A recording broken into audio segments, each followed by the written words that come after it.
अब्बा तुमने शादी से पहले फोन पे बात करी थी? हाँ बेटा, करी तो थी यार। तो फिर चूतिया कैसे बन गई? जब तेरी अम्मा से पहली बार फोन पे बात हुई ना, तो इसकी आवाज इतनी मीठी सुरीली और इतनी हल्की आवाज थी कि मेरे कानों में जो समझ ले बेटा रस घुल गया था कतई। अब तो फंसे हुए बात कर जाती है। जब लड़कियां बेटा फोन पे बात करती हैं ना, तो बात करने का उनका नजरिया ही अलग हो जाता है। वो अपनी वॉइस को चेंज कर लेती हैं। और तेरी अम्मा की बातों में तो इतनी हमदर्दी, इतना अपनापन और इतना प्यार था कि बेटा मैं पतले गू की तरह फैल गया था। जब बेटा वो कहीं शादी में जाती थी ना, तो मुझसे इजाजत लेती थी, कहती थी मैं शादी में चली जाऊं।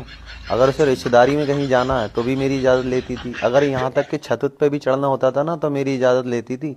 अगर कभी जैसे मार्केट में जाने के लिए कह रही और मैंने मना कर दिया कि मत जा, तो जाती नहीं थी।